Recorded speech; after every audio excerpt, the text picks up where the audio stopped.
Well, I haven't dematerialised and reappeared on the Great Wall of China, but I am watching the pictures like you are, and you wouldn't probably need me to tell you that the Great Wall is, in fact, the symbol of China, so it's not surprising that Chinese authorities chose that site, the Great Wall, as their launch contribution, if you like, to the 24-hour Millennium broadcast. It was pretty predictable that they should choose the wall. The wall, of course, stands for, as a testimony, the Chinese say, to courage, wisdom and perseverance. And I guess there isn't a nation on earth that perseveres against the odds more than China does and has over the years. Now, of course, with its in excess of 1.2 billion people.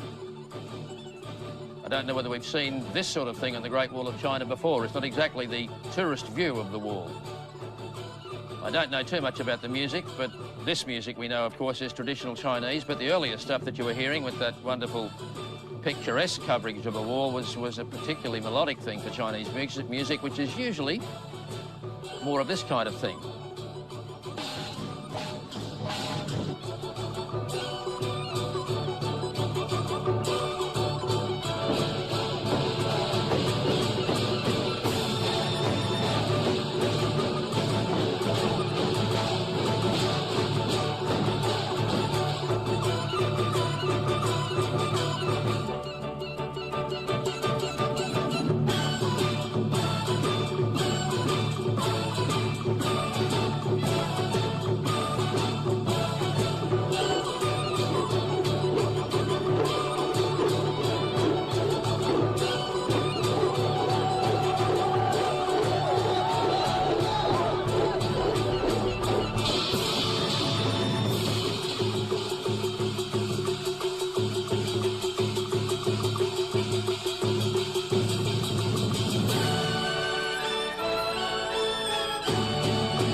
Sunset arriving at the Great Wall of China. And what about this for a juxtaposition of television? From the Great Wall of China to the great HG and Roy.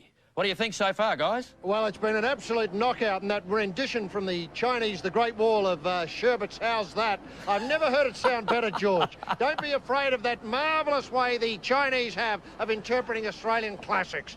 They do it to a T, and all that I can't get enough of that, George. And that's the sort of night it is. Roy, the highlights have been magnificent, outstanding. I'm just wondering what you'd say with the highlights so far. Look, I'd agree with you, HG, and I'd agree with George that the Great Wall of China, seeing those entombed warriors just standing there so still, so stiffly as they've done for thousands of years, and then to go to that gear, and I try to sing along with that. I love Chinese music. I'm a big rap for an octave that has more notes in it than the 8 that we have. I love all that. I don't quite get it. I don't quite have the ear for it, but I love it. Yes. So that was a highlight, as was the fireworks. And a lot of people say to me, Roy, fireworks, are they better on television than live? Yes, they are. I mean, we're here watching them live, and they were quite ordinary. Seeing them on television, they just come alive. Now, marvellous. Roy, so far there's been a lot of emphasis about New Zealand, and I'm just wondering if over the last 100 years, Australia and New Zealand have moved closer together or further away. What would you say was the current relationship between Australia and New Zealand? Because they do occupy a very curious relationship in the world.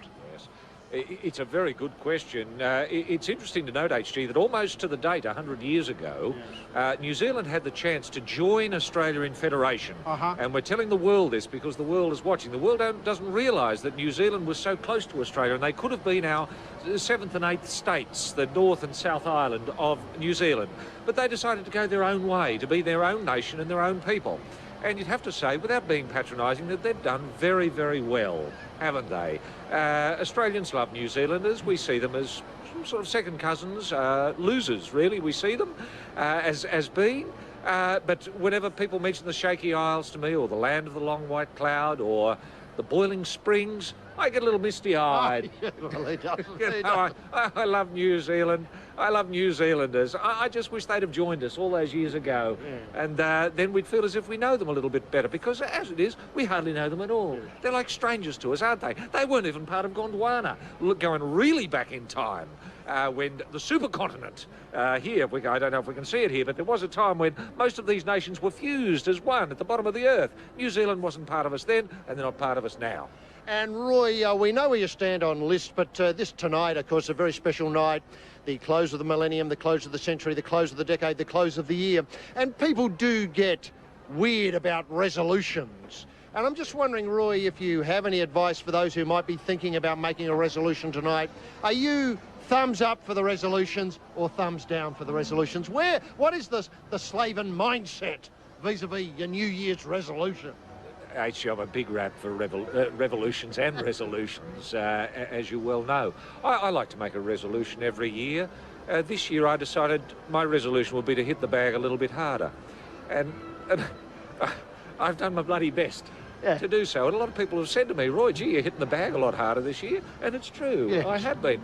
And I think this year I will be making a resolution, actually, and that is, to be a little bit more Australian. Yes. If I possibly can be.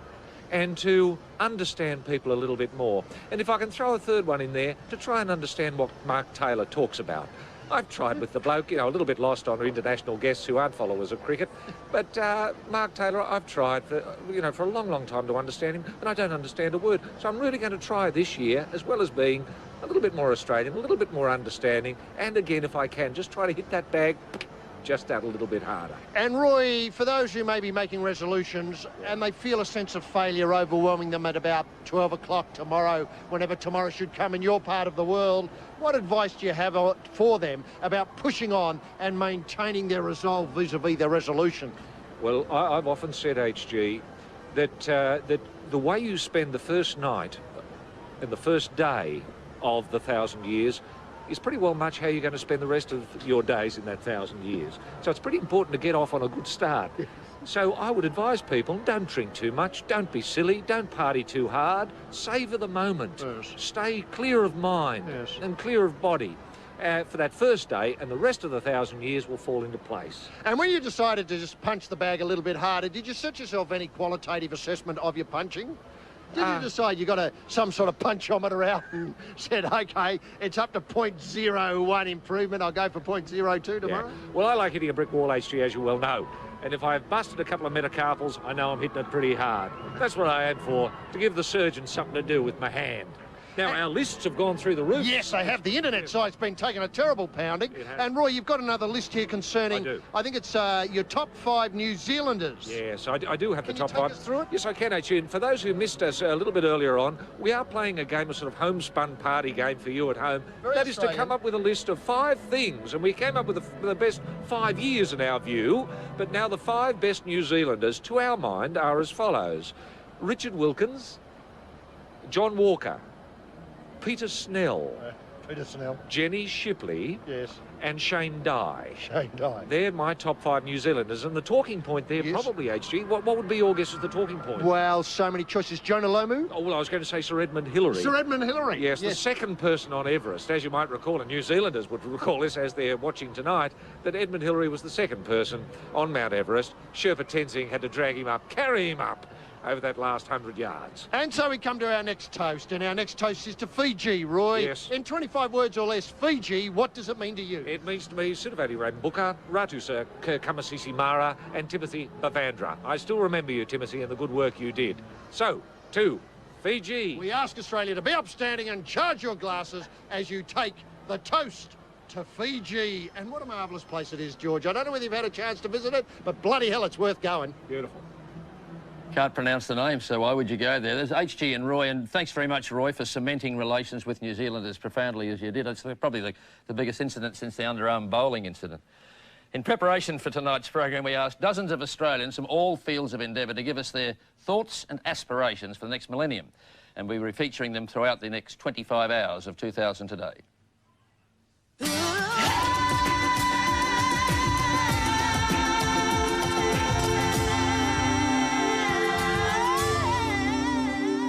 The genius of Australia has been to reject the bad bits of her past, but embrace the good bits. We rejected the class consciousness of the British and the other Europeans, but we hung on to parliamentary government, the rule of law, and this capacity to be selective about what we inherited and what we discarded has been part of the Australian achievement, and we have built this remarkably cohesive society which owes a lot to our European origins, but not everything. If I look forward to the next millennium, and I see an Australian nation that is very sure of itself. I mean, I find that Australian people who are quite certain about their identity, they believe in their country very passionately. They recognise that it's strong. They see there are people to be reconciled. We need to come properly to terms with the challenge of reconciliation with the Indigenous people, but that's a two-way process. They have a role to play in that, as well as the rest of the community. And we've demonstrated just recently in East Timor a capacity to show leadership in a good cause, a just cause in our own region. And that speaks well of Australia's strength, its values as a country, and it's brought strength to its reputation around the world. The sense of belief in the decency of the Australian people is the strongest emotion that I have on the eve of the new millennium. They are the most decent people in the world. To be their Prime Minister is the greatest privilege in the world.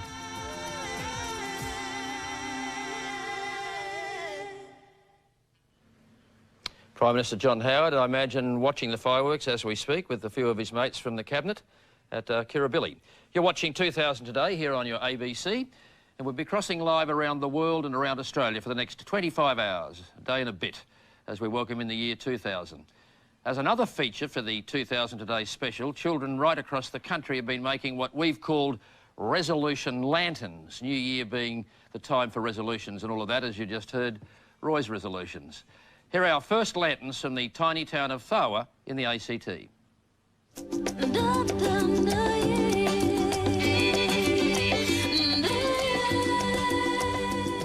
Thawa community is a mixed bag in lots of ways. It's a real rural community, but it's on the edge of a capital city. It's a very diverse community, incredibly supportive of the school. Over the full 100 years of the school, it's been an amazingly supportive community. That nurturing aspect of a small school allows for all aspects, young and old, in the community to come together and participate in decisions about their future. And it's not a bad idea at the end of 1,000 years to think about what's happened to our world, what's happened in our world, and then think about how we would like it to be in the future. Because you guys are the guys who are going to make the future of our country, of our village. So that's why we're asking you today to come up with some wishes. We're going to write all these wishes on lanterns that we're going to make. With our wishes that we're going to make today, it's really up to us and all the other people in the world to make them come true. What do you want for your world? Less shooting animals. No dangerous monsters. Would you like, Jack? Flesh water? No robbers. I reckon we should have more police. Robbers go up to the moon. I'm not sure. Do you want me to write that? No dangerous animals. Dangerous. What would you do with the fresh water if you had fresh water? Drink it. Be safe. We need more native fish in our river. Nice green grass. They can bite your finger off. Time's up, time's up, time's up. The kids are really good leaders, and I think that as the next generation, they see themselves as being the future leaders, and they're quite confident and quite competent to lead us into the next millennium. Trying to trim the edges. My wish is for my family and me is to get the extension finished. And what do you want for your country?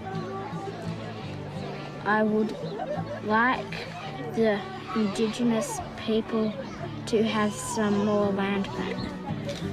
I want my world to be safe and for people to live in peace. Out of the mouths of babes, the first of our resolution lanterns. You're watching 2000 Today on ABC television. If I had to nominate someone to be remembered in the next century, I'd choose someone who was born in the last, 130 years ago, in fact, Sir Henry Wood. And he, together with Robert Newman, started the proms. The proms still give that ability for young people to listen to great music at a reasonable price. And I was one of those people. I listened to Vaughan Williams and Ravel and Debussy, and it turned me on to the sound of music. Well, my nomination is Margot Fonteyn, as she was such an image for British ballet. She made us a household name, and she gave a magic to our art that I don't think will ever be forgotten. People that had never seen ballet would come to see her. Just her walking into the studio was like a gasp, because she does carry this kind of aura around her. And she said some amazing things to me that I'll never forget.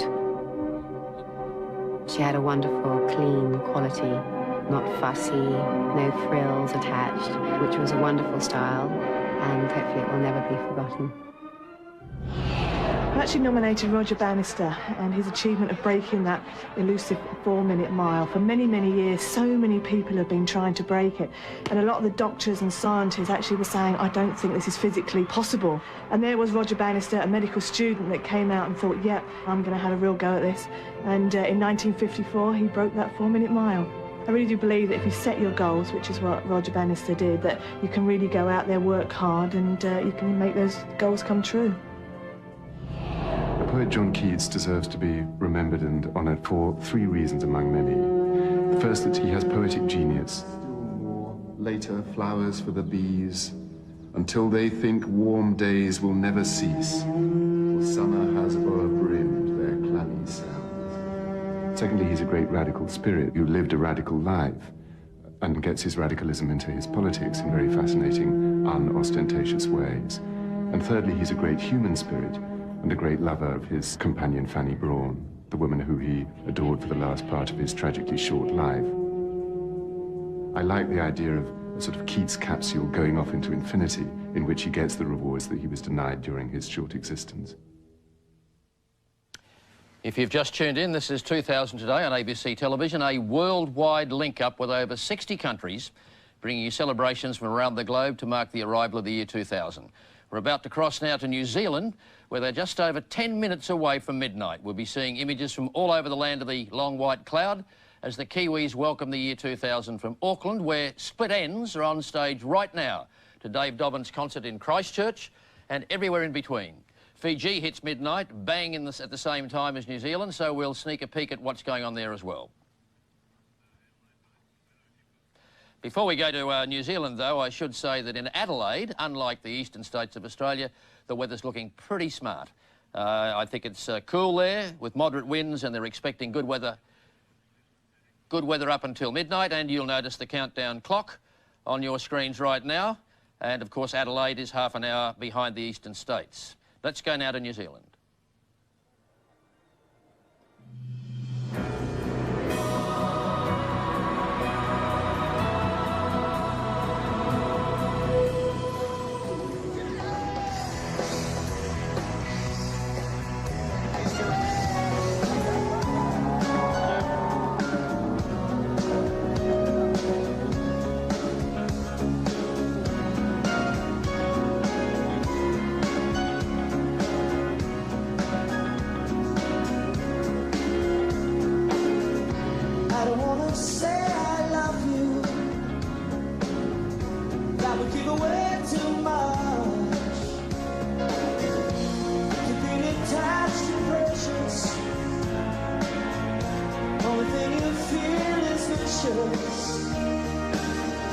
I don't wanna say I want you, even though I want you so much. Wrapped up in conversation, whispered in a hush.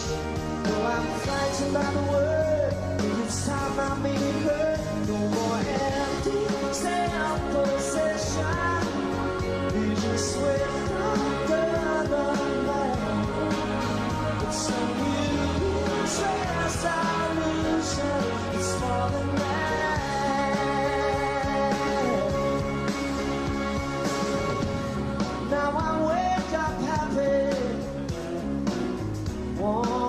mother's embrace.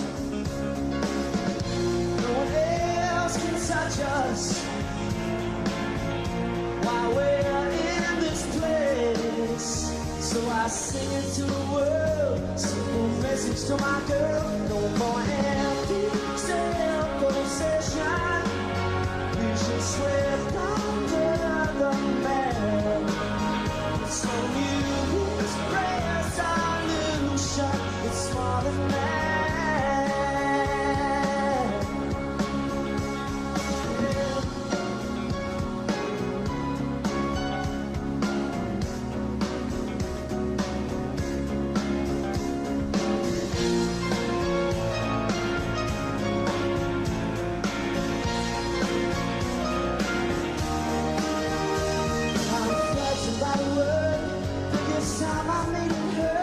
So I sing it to the world, simple message to my girl. No more empty self-possession. Vision swift under the mat. It's for you, it's resolution. It's more than that. And there's nothing quite as real as the touch of your sweet hand. I can spend the rest of my life buried in the sand. Oh. Yeah.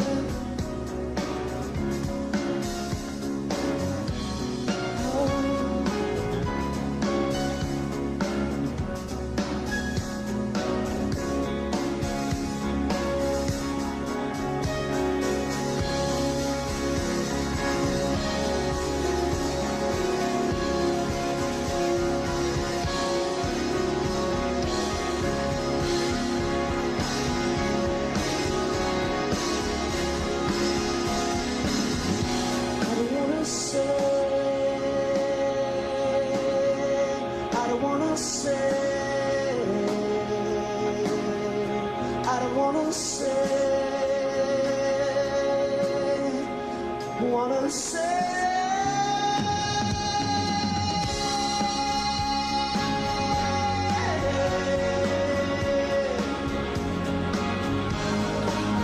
I can spend the rest of my life buried in the sand.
Okay, ladies and gentlemen, we're very close now. We're very close to a new millennium. For a minute, if the last 2,000 years are worth anything, it's because we can learn from them. Just for a second, what legacy you will give to the future. Look around right now, look at your loved ones, look at the strangers, go on, have a good look at those faces, and think, what and how can I affect them in the future? What will my legacy be for them and for those yet to be born, for those yet to come? Okay, I'm getting it through now, ladies and gentlemen. Take a look at each other. Say goodbye and get ready to say hello. We're at... It's coming up, ladies and gentlemen. There's about a minute to go. Oh, it's building.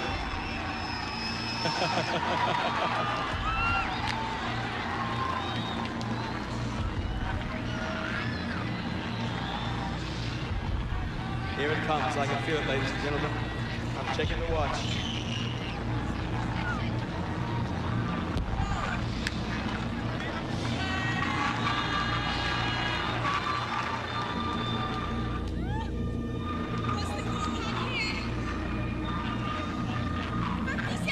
"50 seconds to go, ladies and gentlemen. Here it is. It's official. 50 seconds. Let's have a look where we are.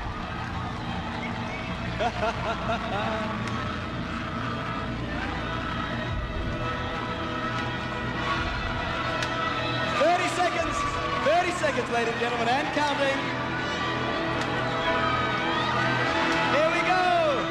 23, 22, 21, 20, and 19, 18, 17, 16, 15, 14, 13, 12, 11, 10, and 9, 8, 7, 6, 5,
Well, as you can see, we're moving westward, now in New Zealand, over the next 25.5 hours, right around the world.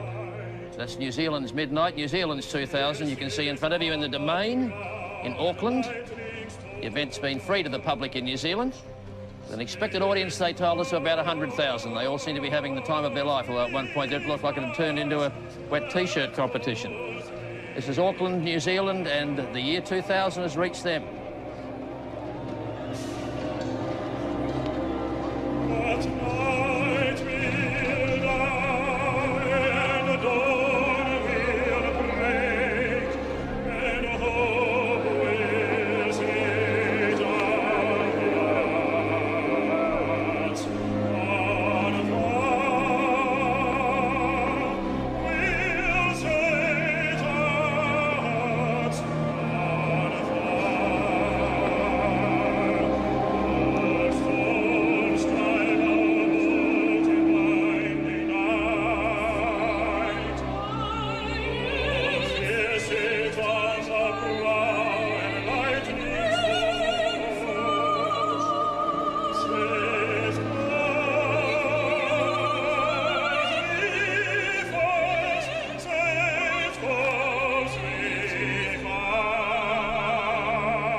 just seen New Zealand in the year 2000 arriving in their 2 islands, many others of course, but the north and the south being the main islands, and this, the island nation of Fiji in the Pacific. Also, 2000 for them.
I suppose when I was little I was just good at sport and naturally a very, very competitive person. Okay, I use a wheelchair for mobility, but hey, that's it, you know, big deal. I mean, a lot of people treat you differently because of the way you look or you appear or sound, and that's stupid. It shouldn't be like that. And most of the time, I suppose I didn't even believe that I had a disability. It didn't occur to me a lot of the time. I mean, obviously, yes, I am different. I look different and I get around different. But as far as I was concerned, I was the same as everyone else, and I had to do everything the same as everyone else. I suppose a lot of people would turn around and said to me, well, you can't do that. And being a very stubborn person, I would turn around and say, well, watch me, I'll prove you wrong.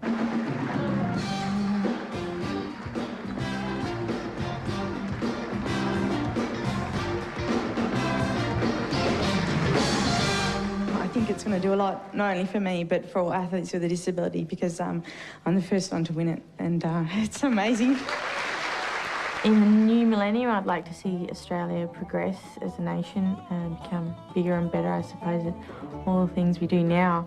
But I suppose personally, I'd like to see that people with a disability, the attitude towards them change and develop and be more, I suppose, accepted within the general community. My life is totally sport orientated, so, you know, that's the biggest thing that I think is going to happen in 2000 for Australia is the Olympics and the Paralympics. I should say the Paralympics and the Olympics.